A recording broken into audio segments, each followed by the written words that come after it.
Sehingga orang tua semua bertanggung jawab. Rasul menyatakan, kullu maulidin yuladu alal fitrah. Semua yang lahir itu dilahirkan dalam keadaan suci. Fitrah. Seperti kertas yang masih bersih, ya, belum ada orat-oratnya. Gitu ya. Fa abawaihi yuhawidani au yumajizani au yunasirani. Maka orang tuanya lah yang bertanggung jawab nanti akan membentuk seperti apa anaknya. Betul. Itu. Maka supaya biasa melakukan mulai sejak dini, proses pembelajarannya itu adalah dari orang tua. Bahkan ada yang mengatakan mendidik anak itu mulai 25 tahun sebelum dia lahir. Bingung kan? Sebentar, 25 tahun sebelum dia lahir.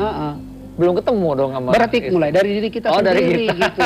25 tahun sebelum dari kita harus begitulah sustainable-nya gitu. Jadi berputar terus. Jadi sudah dipersiapkan sejak awal sekali begitu ya. Begitu indahnya Islam mengajarkan ya tentang kebaikan. Jadi jangan ditunda.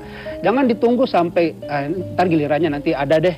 Ada momennya gitu. Ada momennya untuk dia. Padahal tidak, Islam begitu indahnya. Bahkan Allah pun menciptakan alam semesta ini kan berproses.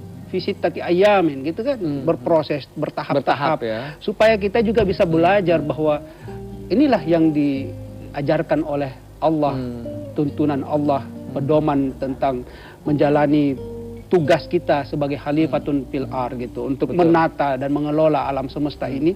Ada proses, tetapi jangan sampai kita hanya berpikir bahwa ada momennya, ada waktunya nanti. Mulailah, bahkan katakan kalau AA game ya, ada 3M itu kan, mulailah dari sekarang, kan? Mulai dari hal yang kecil-kecil, dan mulailah dari diri sendiri. Ibda binafsik. Allah sendiri untuk menyampaikan salat bersama para malaikat itu memulai dari diri sendiri, dan itu sebuah cerminan pembelajaran bagi makhluknya bahwa kalau mau berbuat melalui dari diri sendiri dan jangan menunda gitu. Mulai dari sekarang. Gitu. Oke, nah ini berkaitan dengan amal baik. Amal baik ini berkaitan dengan hablum minanas tetap ya berarti ya? Iya. Berarti penting sekali bagaimana antar manusia ini bisa saling bersosialisasi dan juga memberikan ini kebaikan kepada satu dan lainnya. Nah, saya pernah dikasih cerita nih Ustadz nih. Ini satu kalau boleh izinkan untuk bercerita nih. Orang bilang gini, bagus mana nih orang yang bertahajud malam hari sama orang yang menjaga keamanan siskamling malam hari. Saya otomatis jawab, ya orang tahajud dong. Ini kan memang langsung berkaitan dengan hablum minallah gitu. Tapi orang tersebut bilang belum tentu orang yang menjaga keamanan itu juga di bawahnya orang tersebut. Karena apa? Dia menjaga kepentingan orang lain. Berarti dia berkaitan dengan hablum minannas gitu loh. Kalau orang yang hablum minallah yang tadi tahajud itu, dia mau nangis, mau apa segala macam, tapi berkaitan dengan diri dia pribadi begitu. Nah, momen ataupun juga moral story dari cerita tersebut itu mungkin berkaitan dengan seperti ini ya Ustaz ya. Amal baik terhadap hablum minannas. Kalau dikatakan ilmu itu iman itu harus dibarengi dengan ilmu. Baik. Kalau tadi disuruh pilih, suruh pilih mana yang lebih atau jadi jaga siskamling. Kalau ilmunya kita dapat, kita lakukan dua-duanya. Lebih bagus. Iya.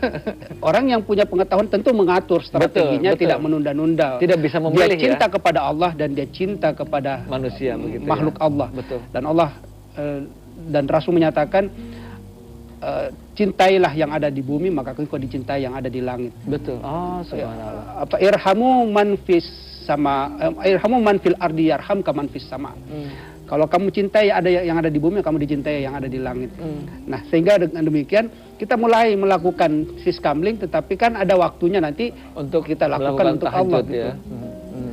Kalau tidak tahu ilmunya seperti ini, akhirnya kita milih. Padahal dua-duanya bagus. Betul. Makanya dikatakan tidak akan selamat kalau hanya menyelamatkan salah satu saja. Hablum minallahnya saja atau hablum minannasnya tidak sempurna ketakwaan itu. Nah, kalau untuk yang prioritas bagaimana Ustaz? Didahulukan yang mana kalau begitu? Tetap hablum minallah begitu atau gimana? Dua-duanya dan setiap kita akan mendapatkan beriringan. Sebab ketika kita berbuat muamalah dan itu dimulai dengan niat karena Allah, dimulai dan bismillah, itu juga ibadah. Itu juga ibadah. Kecuali kalau kita melakukan karena kewajiban, karena kebetulan kita di RT kita yang setiap malam didatangi oleh tamu tak diundang gitu kan, akhirnya ikut-ikutan. Padahal Apa susahnya memulai sesuatu dengan niat yang baik dan memulai dengan bismillah. Betul. Rasulullah menyatakan mulailah segala sesuatu dengan mengucapkan nama Allah yang Maha Pengasih lagi Maha Penyayang. Betul. Maka kita akan diridhoi dan Allah akan menjadi waliyun, menjadi penuntun kita sehingga apa yang kita lakukan itu berada dari diridhoi oleh Allah dan kita mendapatkan nilai pahalanya gitu. Jadi luar biasa sekali. Subhanallah, begitu ya. gitu kan? Subhanallah ya. Dan subhanallahnya adalah ketika kita ingin melakukan yang kemaslahatan untuk orang banyak, tetap membaca bismillah. Jadi tetap ini berkaitan Dapat dua-duanya, indahnya Islam, subhanallah. Indahnya Islam karena memang dipertanyakan mau dapat dunianya saja, Iya. atau mau dapat akhiratnya saja, atau mau dapat dua-duanya. Iya. Kalau mau dapat dunianya, fa'alaihi, lakukanlah gitu. Kamu bisa dapat di dunia. Allah berikan karena Allah Maha Pengasih gitu. Baik. Sehingga siapapun yang berdoa meminta kepada yang Maha Pencipta itu dikasih gitu. Tapi tidak semuanya disayang. Oh baik itu ya. Nanti kita akan berbincang lagi nih Ustaz, waktunya sudah habis. Habis waktunya ya gitu. Senang banget ini banyak ilmu yang luar biasa sekali.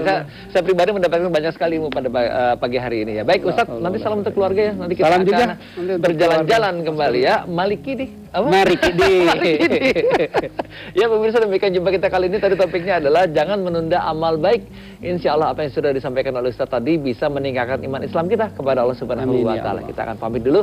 Wabillahi taufiq wal hidayah. Wassalamualaikum warahmatullahi wabarakatuh. Waalaikumsalam warahmatullahi wabarakatuh. Mari.